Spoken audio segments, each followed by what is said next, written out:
everybody, welcome back to Taji's World of Books and welcome to another book series recommendation video.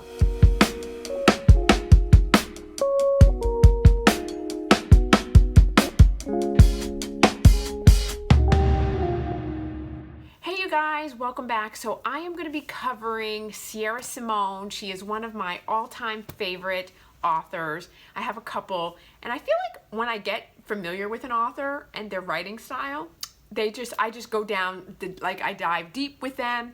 I love their stuff and I try to read everything by them. And there are a couple for me. I think Sierra Simone is one. Carrie Cole is another. I'm sure if I really thought about it, Jennifer L. Armentrout, even though she's YA, new adult, I really love her stuff and have read most of her stuff. And I think if I could really think about it, maybe I'll do a video on that. I'm looking at my bookshelf over here. There's a couple of other authors that I know that I have read all their stuff, have all their stuff. Kay Webster is another one that I really, really love. And so there are two series that I want to talk about. They are crossover, so they are kind of related to one another, and I'll tell you how they relate. And that is going to be the new Camelot series and Thorn Chapel series, or Lesson in Thorns, I think is what the other series is called.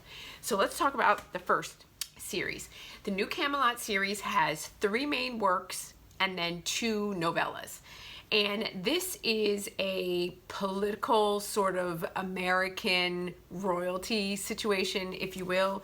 Book 1 is American Queen, and I absolutely love it. So there are 3 main characters in this story, and each of the books cover the POV from those characters. So there is Greer, this is Greer's point of view, then there is Embry, and then there is Ash. And so this is an MMF story. And Greer has been raised in American politics. Her grandfather was the previous vice president to, another administration. And so she's been raised and fed and bred on American politics, and she just knows how to play the game because she's done it her entire life.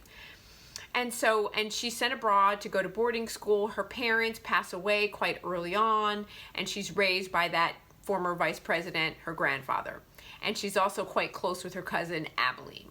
And so they're sent to boarding school, and they go to the same boarding school together, and she has become the caretaker of Abilene. Abilene is quite wild and gets herself into all kinds of challenging situations, and Greer is like, that's fine, that's just not for me. Early on, there is a advisor his name is Merlin, and Merlin is friends with her grandfather, and Merlin is always around, and he's a presidential advisor, and Merlin says to her in quite an ominous way, he gives her a piece of sage wisdom advice, which is to keep your kisses to yourself. And she doesn't know why she believes Merlin, but she believes that she absolutely should, not sow her wild oats, and she's being groomed for bigger things. And so Greer really buckles down and follows her studies and does what she needs to. But quite early on in her life, when she's very young, so this is an age gap, she meets Ash. And she meets Ash when he's a young general, a military guy at a party, and they meet in a very unique kind of way where Abilene throws a fit over something and breaks a glass, and she's kneeling and picking it up, and Ash lays eyes on her, and he is just sees her with blood on her fingers because she's cut herself, and picking up and kneeling at his feet, and he's like, this is the woman for me. And they ensue sort of a relationship, if you will. It's quite one-sided in that she sends emails to him, and she, divulges her deepest, darkest secrets, but he never really responds to them, but he gets them and he cherishes them. Okay, so in the meantime, Ash also has this unique relationship with Embry. Some things happen and time passes, because as things happen, Ash is being groomed for the presidential office, and Embry also is being groomed to be part of that and to be with him. And there's a lot of things that go down with different characters in this book, and Sierra Simone not only ramps up the spice, the BDSM, the love triangle, the conflict, the writing style in a way that sucks you in a way that you just can't put it down. Like this book is so, this series is so compelling and heart-wrenching that your heart breaks in so many ways for all of these characters because you just want to see them be happy. And so this ends on a cliffhanger, so you absolutely need to continue to read and find out what happens in American Prince, and this is Embry's POV.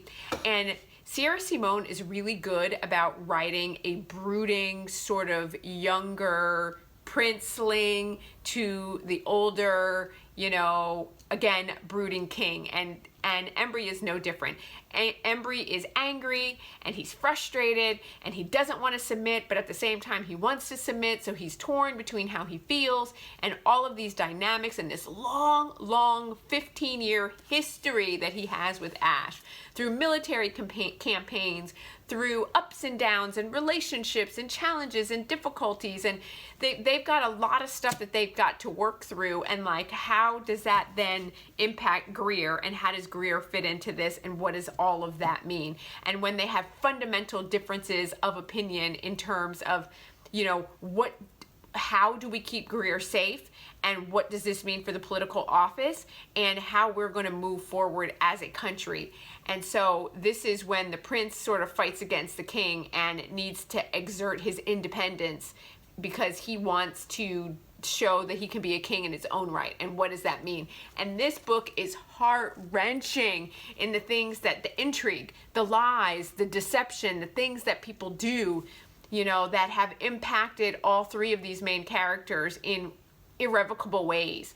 And I can't even tell you how good, like I was in tears in this book. And now this is the second time through that I've read it, and I was in tears the second time around. So good in so many ways. And so then once we are like on the edge of our seat, like, you know, everything is like in turmoil and upheaval and kidnappings and rescues and all of this stuff going on, then we get to the American King. And I love it because it says, heavy is the head that wears the crown. And Ash is really trying to keep everybody safe. Ash is trying to do the right thing for the people that he loves. And no matter what he does, in which direction he goes, people are hurt. He is hurt. He really wants to work out this relationship with Embry, but also likewise he wants to work out the relationship with Greer. And there is just so much that goes into this, and this is when you get to, you know, the wrap up and the conclusion of how this comes. I was just bawling, and I was talking to somebody about this, and it was actually Jen from the Book Refuge, and I was saying that there's a part where he says, Embry, I don't know what to do anymore. I don't know whether to chase you. I don't know what to let you go. Like, I've tried it all and it hasn't worked, and I just don't know what to do. I'm at my wit's end, and I think I just need to give it up, because their relationship is so angsty and so heartbreaking. And it's not artificial angst. It's like legitimate, real, like push and pull, and like trying to figure it out, and trying to exert independence, and trying to say, like, I have a voice and I'm important, and it's not all about you, and it's about me too, and I have things and I have needs. And this is just, oh my God, it's so good. It's so good. This series is like a 5 out of 5 star. If you have not read it, you must dive in head first, all in. It's so good. And so then Merlin, this is a little novella about Merlin and Nimue, and it just is what happens, and it sort of takes place right at the tail end. It might just really overlap with the tail end. The last 30 pages or so of this book is where this is happening. And so this is what you get to see, how centuries and generations of Camelot, and why this is called New Camelot, and what this all means, and how Merlin comes into this, and how they then move forward in their own future.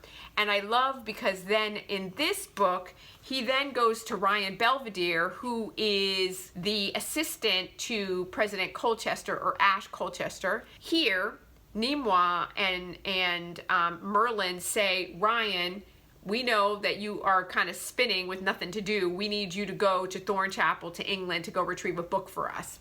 And so that's what he does. And while he is there retrieving a book in Thorn Chapel, he meets Sidney Blunt. And Sidney Blunt is like, you need a master. you need a master, and we're just gonna take care of that for you. And so it's spicy, it's steamy, just like this is like a reverse, this is like a BDSM with a master, and Nimoy is the master of Merlin. Here we've got Sydney, who is mastering Ryan Belvedere, and it's really interesting because you get to see how Ryan felt about Ash throughout the books, and you never heard it before. Like, you didn't hear Ryan's point of view. Ryan was in the background doing stuff and handling stuff, but here you got to see how Ryan really felt, and you were just like, what? So cool. So that then is the overlap to, so when Ryan is here and retrieving this book for Nimoy and for Merlin, they're like, you need to call Poe, Proserpina, and you need to do this and you need to do that. And as they're talking to them, they're like, oh my God, what? And then that begins the beginning of the Thorn Chapel series. So let me say, that is a 5 out of 5 star. You are going to be left with heartbroken, torn into pieces, happy, but then happy and resolved, and like wanting more and longing and just feeling so many things because you just wanted these people to just work it out. And the epilogue just really brings it all together, and it is so good. So then, as I said, we're going to move into the Thorn Chapel series, and it literally picks up as Ryan Belvedere is leaving, and this is the story of 6 friends. There's the heir, who is Auden. There is the dreamer, who is Proserpina or Poe. There is the priest, who is Beckett. There's the genius, who is Rebecca. The socialite, who is Delphine, and the saint, who is Saint Sebastian. They are all friends because as children, their parents came together to participate in an excavation, in a dig at the Thorn Chapel in London, in England. That is a historical site. That is the site of many previous change of season rituals like Samhain, or Midsummer Night or Winter Solstice, those old pagan rituals and holidays that were practiced that are no longer practiced. This Thorn Chapel is the site where these rituals are practiced. Okay? And so because their parents engaged in these rituals and practice, while the parents were off doing this, these kids were together and doing their own thing. And they met as children, developed a bond, and then 18 years later, as adults, they all come back to Thorn Chapel, where their parents are no longer there. They all come back to Thorn Chapel and start to dig into the library because, you know, the Auden is now inherited Thorn Chapel and is doing a massive overhaul, and Rebecca is an engineer, so she's there to help him. And one of the things that Ryan Belvedere recommends is that Proserpina, who is a librarian, comes and oversees the revitalization of this ancient library to like scan all the books in and code everything and get it organized, because there are some really rare works there that need to be accounted for. And so as they start to get into these rituals and learn about this ritual practice, some things go down. And this story for sure is a MMF, FF, MF. So it is definitely a polyamorous situation. I don't know if we're going to say it's a reverse harem. It's not a reverse. It's definitely a polyamorous situation where there's lots of stuff going on. There is some drama that goes down in these books. These are, it's confusing. It definitely, for me, is really appropriate to read it around September, October, because it has a ghostly haunting kind of effect about Thorn Chapel when you're trying to figure out the mystery of what's happening and to figure out if the mystery is going to be revealed and like how it's going to change their lives as a result. And it is just amazing. When you get into Feast of Sparks, I absolutely love it. This is really about Saint Sebastian's journey with Auden and their interaction. I think that there is a scene in here where you understand, because here Saint Sebastian and Auden hate each other ardently. They just are arch enemies. And Poe, let's just call her Poe. Poe doesn't understand since they were all so close. And so here the story unfolds as to what happened between Sebastian and Auden and why there is such deep-seated animosity and anger amongst these two. So that's kind of revealed in here, and it comes out in beautiful, beautiful ways. I absolutely loved it. The story then continues, because here, this is where Auden is learning about his kink, and he's learning that he is a dom and what that all means. The story then continues. This story focuses more on Rebecca and Delphine. We learned about Delphine's trauma and what happened with Delphine and why Delphine and Auden were together and what that all means. And here it's developing more. This one was a little bit slower for me because I wasn't as interested in Rebecca and Delphine as I was in all the other characters, but it is what it is. Still really good nonetheless.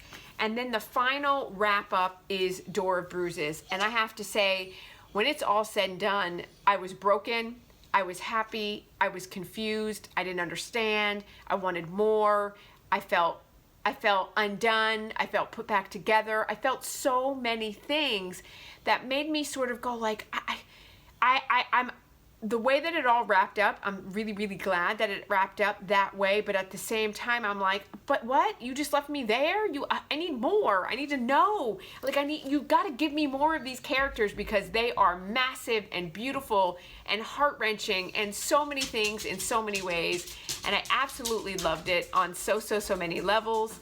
And like I said, if you haven't read it, I think that you should, and you will appreciate it and love it as much as I did. This series is going to make my top series for 2021 for sure. And I think that you should go out and go check it out. And Sierra Simone is delivering in a lot of ways. I'm going to go back and read her Priest series, her Saint series, because she's come out with a new book, The Final Installation, with the Bell Brothers, and so I'm super excited to check that out. And you guys, that's all that I have for today. I hope that you go and check out all of these Sierra Simone books like I have. And that's all that I have. So if you like, please like and subscribe. And if you want to come hang out with me more, I upload new videos every Monday, Wednesday, and Friday. And I'll see you next time. Bye!